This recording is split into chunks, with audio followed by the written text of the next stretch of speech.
Minorities की situation आज से भी खराब होने वाली है। तो भारत सरकार को जागने की जरूरत है, एक एक्शन लेने की जरूरत है, अपना पर्सपेक्टिव दुनिया के सामने रखने की जरूरत है। क्योंकि इस्कॉन डेंजरस है या नहीं पता नहीं, लेकिन इस्कॉन को डेंजरस बताने वाला बांग्लादेश एक डेंजरस नेबरहुड बनता जा रहा है, ये एक सच है। और यही very informative video, I like this video seriously. I don't know why I'm crying right now, I don't know, just নমস্কার। সব দিন তো হচ্ছে ইনডোরে ভিডিও বানাই, আজকে আউটডোরে চলে এসেছি গাঁদা ফুলের সঙ্গে। সো নমস্কার সবাইকে, welcome to new reaction video. তো guys super excited and guys I hope you're well and I am so fine and take love from Bangladesh all the time. So guys where from please write in comment and everyone please say Jai Shriram. তো super excited guys and today I am going to react on a video and the title name is Why Bangladesh wants to ban ISKCON. I don't know why. Okay, my sister has created a new YouTube channel and her YouTube channel name is Creative Shudha. So everyone please go and subscribe to her YouTube channel. Okay, link in description. So Jai Shri Ram, let's start it.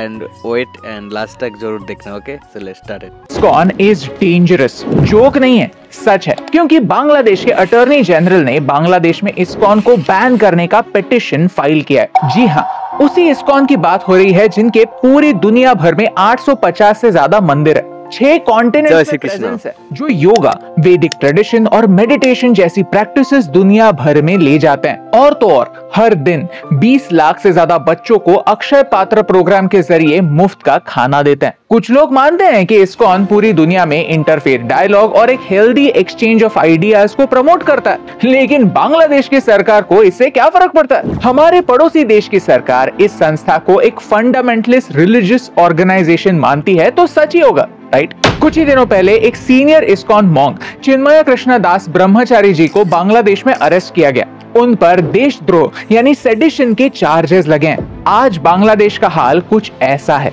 लेकिन जो Indians all eyes on रफा कहने में busy थे, वो all eyes on Dhaka कभी भी नहीं कहते, क्योंकि हमें पता ही नहीं है कि हमारे पड़ोसी देश में चल क्या रहा है। चलिए समझते हैं कि बांग्लादेश में हिंदू होना एक अपराध कैसे बन चुका है। ISKCON इतना इम्पोर्टेंट क्यों है? हिंदुओं की तरह वहाँ की बाकी माइनॉरिटीज की डिमांड्स क्या हैं? और भारत यहाँ क्या रोल निभा सकता है? चलिए जानते हैं आज के इस वीडियो में। अगर आप हमारे इस एफर्ट को सपोर्ट करना चाहते हैं तो प्लीज उस सब्सक्राइब बटन पर क्लिक कर दीजिए। ये आपके लिए तो फ्री है, लेकिन इससे ये मैसेज और लोगों तक पहुँचाने में हमारी हेल्प होती है। Please subscribe. हिंदू होना एक अपराध है। बांग्लादेश में अगस्त के महीने तक शेख हसीना की सरकार थी, लेकिन महीनों की प्रोटेस्ट के बाद शेख हसीना की सरकार गिर गई और इसके बाद बांग्लादेश के प्रोटेस्ट ने दंगों का रूप ले लिया। अगस्त के महीने से लेकर नवंबर तक 2000 से ज्यादा अटैक्स हिंदूज की तरह बुद्धिस्ट, क्रिश्चियंस और दूसरी माइनॉरिटीज पर भी हुए। और ये डेटा बांग्लादेश की ही एक minority group Bangladesh Hindu Buddhist Christian unity council ने पब्लिश किया है। अगर आप सारे सोर्सेस पढ़ना चाहते हैं तो सारे सोर्सेस के लिंक्स नीचे डिस्क्रिप्शन में दिए होंगे। लेकिन मोहम्मद यूनुस कहते हैं कि ये अटैक्स रिलीजियस नहीं, पॉलिटिकल है। लोग शेख हसीना से फ्रस्ट्रेटेड थे और जिन घरों पर अटैक्स हुए वो उनकी पार्टी के सपोर्टर्स थे, इसीलिए उनके घर जले। यानी यहाँ अटैक्स को कंडेम करना, अटैक्स को रोकना छोड़कर अटैक्स का रीजन क्या हो सकता है, इस पर ही डिबेट हो रही है। उल्टा उन्होंने भारत को ही ब्लेम करना स्टार्ट किया कि भारत इन अटैक्स को एग्जैजरेट कर रहा है। तो इस सिचुएशन के चलते 25 अक्टूबर को बांग्लादेश में एक रैली हुई, जिसके बाद इस रैली में शामिल हुए 19 लीडर्स पर सेडिशन चार्जेस लगाए गए। उनका अपराध क्या था कि इस रैली में अलेजेडली उन्होंने एक सैफरन फ्लैग बांग्लादेशी फ्लैग के ऊपर प्लेस किया। That's it. यानी बांग्लादेशी सरकार के लिए उनकी पार्लियामेंट में दंगे करना क्रांति है। फादर ऑफ बांग्लादेश शेख मुजीबुर रहमान के स्टैचूज को ऐसे वैंडलाइज करना पीसफुल प्रोटेस्ट है। लोगों के घर जला देना बस लोगों का फ्रस्ट्रेशन दिखाने का एक जरिया है। लेकिन अगर कोई सैफरन झंडा अलेजेडली बांग्लादेश के झंडे के ऊपर दिखा तो सीधा sedition charges. The irony is, जो लोग सच में बांग्लादेशी झंडे को डिसरिस्पेक्ट करते हैं उन पर कोई एक्शन नहीं ली जाती। इन इमेजेस को देखिए, क्या ये डिसरिस्पेक्ट नहीं? क्या इन पर भी सेडिशन चार्जेस नहीं लगने चाहिए? या फिर सिर्फ धर्म और कन्वीनियंस को देखकर सेडिशन चार्जेस लगाए जाते हैं? 1 नवंबर को चित्तोग्राम में बांग्लादेश के 30,000 हिंदूज ने अपनी सेफ्टी के लिए और इक्वल राइट्स के लिए डिमांड की।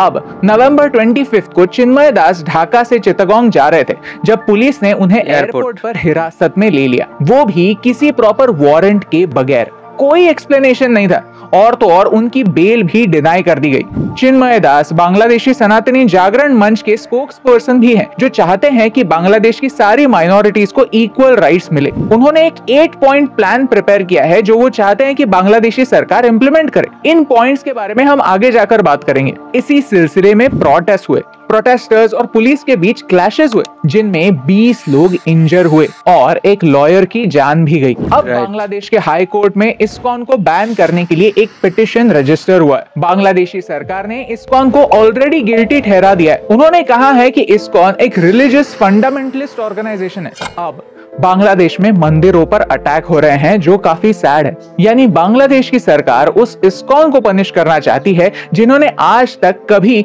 मजहब के नाम पर भेदभाव नहीं किया, कभी भी किसी को खाना खिलाते समय ये नहीं पूछा कि वो किस भगवान में मानते हैं। बांग्लादेश के नजरिए में वो एक फंडामेंटल ऑर्गेनाइजेशन है और इतना डेंजरस है कि बांग्लादेश में बैन हो जाना चाहिए। इनफैक्ट जो लोग एक्चुअली जेल के पीछे होने चाहिए, जो लोग एक्चुअली बांग्लादेश के लिए खतरा है, ऐसे टेररिस्ट लोगों को बांग्लादेश जेल के बाहर निकाल रहा है और मॉन्क्स को जेल में डालने की कोशिश करता है। ये है नया बांग्लादेश। चैप्टर 2, इस्कॉन डेंजरस क्यों?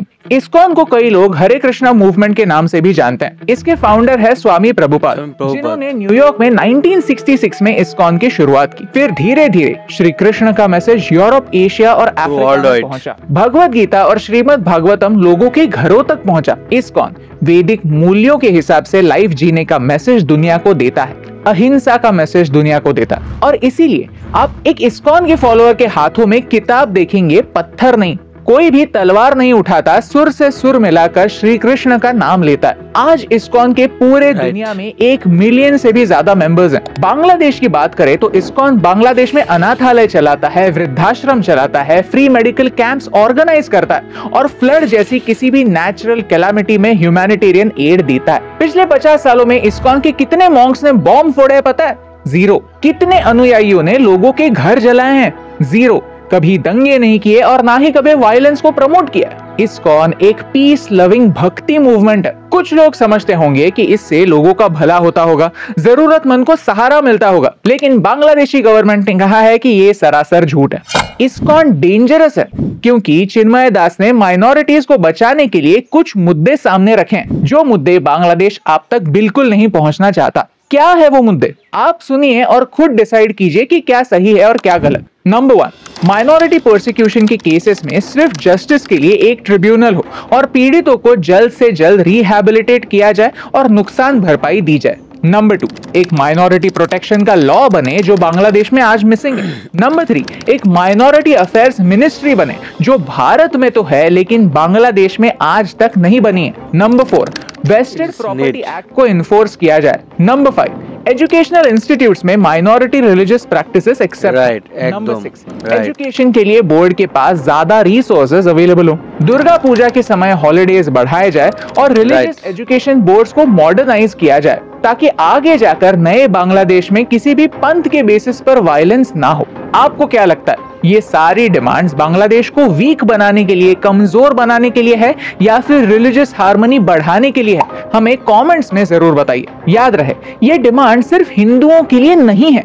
हिंदूज, बुद्धिस्ट, क्रिश्चियंस, अहमदियाज और कई सारे इंडिजिनस ट्राइबल्स के लिए भी हैं। शायद बांग्लादेश नहीं चाहता कि उसका सेक्युलरिज्म का ढोंग दुनिया के सामने आए, इसीलिए बांग्लादेश इस मूवमेंट को दबाना चाहता है और इस्कॉन को भी बैन करना चाहता है ताकि आगे जाकर कोई भी इस लेवल पर प्रोटेस्ट ऑर्गेनाइज ही ना कर पाए। बांग्लादेश ने एक बार देखा है कि अगर बहुत बड़े लेवल पर प्रोटेस्ट होने लगे तो सरकार भी गिर सकती है या सरकार गिराई जा सकती है। तो आज बांग्लादेश रिस्क ही नहीं लेना चाहता। चैप्टर 3, भारत का रोल। आज बांग्लादेश बड़े ही आराम से कहता है कि ये हमारा इंटरनल मैटर है, लेकिन हमारे आस पड़ोस में इतनी इंस्टेबिलिटी चलते क्या भारत को हाथ पे हाथ धरे चुप बैठे रहना चाहिए? जब पड़ोसी देश के साथ प्रॉब्लम्स होते हैं तो स्ट्रिक्ट एक्शन लेने की जरूरत होती है। अगर भारत विश्व गुरु बनना चाहता है तो पहले हमारे नेबरहुड में पीस बरकरार रखना जरूरी है। आज 68 हाई रैंकिंग ऑफिशियल्स ने मोदी जी को लेटर्स लिखे हैं ताकि भारत इस पर कोई ना कोई तो एक्शन ले। यूनाइटेड नेशंस पूरी दुनिया भर में होने वाले ह्यूमन राइट्स वायलेशंस को कंडेम करता है, लेकिन उन्होंने बांग्लादेश में होने वाले हिंदू जेनोसाइड के बारे में कभी भी बात नहीं की है। क्यों? क्योंकि हमें ही फर्क नहीं पड़ता। भारत को और दुनिया भर के हिंदुओं को फर्क नहीं पड़ता कि बांग्लादेश में क्या हो रहा है। बांग्लादेश से इलीगल इमिग्रेशन होता है, हम सबको पता है, लेकिन आज तक हम अपना पर्सपेक्टिव दुनिया के सामने नहीं रख पाए हैं। हम इस प्रॉब्लम की ग्रेविटी ही दुनिया तक नहीं पहुंचा पाए। अरे दुनिया की क्यों बात करें, जब हम नॉर्थ ईस्ट में गए थे तो हमें पता चला कि 500 रुपए में आधार कार्ड और पैन कार्ड बन जाते हैं। यानी इंडियंस ही हैं जो बांग्लादेशी इमिग्रेंट्स को, इलीगल इमिग्रेंट्स को भारत में लेने के लिए प्रोत्साहन दे रहे हैं, उन्हें मदद कर रहे हैं। ये चीज रुकने की सख्त जरूरत है। पिछले कुछ समय में हम देख रहे हैं कि भारत के फॉरेन रिलेशंस काफी स्ट्रांग बनते जा रहे हैं, लेकिन इन रिलेशंस का क्या फायदा अगर जरूरत के समय हम उनका इस्तेमाल ना कर पाए, हमारी बात दुनिया तक ना पहुंचा पाए। हमें दुनिया का अटेंशन उन कॉजेस पर लाना ही होगा जिनसे हमें फर्क पड़ता है। डोनाल्ड ट्रंप आपको पसंद हो या ना हो, लेकिन एक बात माननी ही पड़ेगी कि जब अमेरिका की बात होती है तो फिर वो बड़े स्ट्रिक्ट होते हैं। उन्होंने कनाडा और मेक्सिको के सारे प्रोडक्ट्स पर 25% टैक्स लगाया है और उन दोनों देशों से कहा है कि कनाडा के थ्रू होने वाले इलीगल माइग्रेशन पर एक्शन लो और मेक्सिको से होने वाले ड्रग ट्रेड को रोको, नहीं तो टैक्सेस और बढ़ेंगे। यानी उन्होंने अटैक सीधा वहां किया है where it hurts. Look, I am not saying कि हमें बांग्लादेश को हमारा दुश्मन बना देना चाहिए, लेकिन हमें बांग्लादेश को रिमाइंड करना चाहिए that friendship is a two way street. For example, Bangladesh Adani power को $800 मिलियन ओ करता है और पे ही नहीं कर रहा। 7 नवंबर की डेडलाइन थी, तो इसी महीने अडानी पावर ने अपना 60% सप्लाई काट दिया है। बांग्लादेश के टोटल पावर में से 10% अडानी पावर से आता है। अब अगर बांग्लादेश पेमेंट ही नहीं करता तो हमें उनकी इलेक्ट्रिसिटी काट देनी चाहिए, राइट? हम कोई चैरिटी तो नहीं चला रहे। हमें बांग्लादेश को दिखाने की जरूरत है कि उनकी मनमानी नहीं चलेगी। भारत को भी इकोनॉमिक सैंक्शंस के थ्रू, ट्रेड के थ्रू बांग्लादेश को आइसोलेट करने की जरूरत है। हम सबको पता है कि बांग्लादेश की इकोनॉमी उसके टेक्सटाइल इंडस्ट्री पर निर्भर है। उनकी इकोनॉमी का 13% टेक्सटाइल से आता है और भारत ने पिछले साल बांग्लादेश को $2.18 बिलियन का कॉटन एक्सपोर्ट किया है। भारत और बांग्लादेश के बीच $13 बिलियन का टोटल ट्रेड है, जिसमें से 2 बिलियन तो कॉटन का एक्सपोर्ट है। क्यों ना हम बांग्लादेश से ट्रेड के संबंध पॉज कर दें। आज मॉल में जाकर देखिए, सारे कपड़े मेड इन बांग्लादेश होते हैं। यानी बांग्लादेश स्मार्ट है, वो हमसे रॉ कॉटन खरीदता है, उससे कपड़े बनाता है और वापस हमें ही बेचता है। कॉटन एक वाटर गजलिंग क्रॉप है। 1 किलो कॉटन के लिए 10,000 लीटर पानी वेस्ट होता है। एक नया टी शर्ट बनाने के लिए 2,700 लीटर पानी और जीन्स बनाने के लिए तो 7,500 से 10,000 लीटर पानी वेस्ट होता है। फास्ट फैशन का हमारी दुनिया पर क्या इम्पैक्ट होता है, इसके बारे में हमने ये वीडियो बनाया, वो जरूर देखिए। यानी आज भारत अपना कीमती पानी कॉटन उगाने में वेस्ट कर रहा है। यानी हम कॉटन के साथ साथ इनडायरेक्टली हमारा पानी भी बांग्लादेश को ट्रांसफर कर रहे हैं। क्यों? यहाँ बदलाव की जरूरत है। भारत बड़ा ही मस्त देश है। जिस समय हमारे पड़ोस में हिंदुओं पर अटैक हो रहे थे, तब हम बांग्लादेशी क्रिकेट टीम के साथ T20 खेल रहे थे। वाई? तो इस वीडियो के थ्रू मेरे हर व्यूअर से रिक्वेस्ट है कि जब भी शॉपिंग करे तो देखिए कि वो प्रोडक्ट बना कहाँ है। कपड़े खरीदते समय थोड़े से पैसे बचाने के लिए मेड इन बांग्लादेश प्रोडक्ट्स मत चुनिए, मेड इन इंडिया को प्रोत्साहन दीजिए। अगर आपको इस वीडियो का मैसेज समझा तो इसे अपने दोस्तों के साथ शेयर कीजिए। आज तो मोहम्मद यूनुस की इंटरिम सरकार है, लेकिन जब बांग्लादेश में इलेक्शंस होंगे तो एक रेडिकल रिजीम ही बन जाएगी। तब माइनॉरिटीज की सिचुएशन आज से भी खराब होने वाली है। तो भारत सरकार को जागने की जरूरत है, एक एक्शन लेने की जरूरत है, अपना पर्सपेक्टिव दुनिया के सामने रखने की जरूरत है। क्योंकि इस्कॉन डेंजरस है या नहीं पता नहीं, लेकिन इस्कॉन को डेंजरस बताने वाला बांग्लादेश एक डेंजरस नेबरहुड बनता जा रहा है, ये एक सच है। और यही इंपॉर्टेंट बात आप तक पहुंचाने से मुझे फर्क पड़ता है।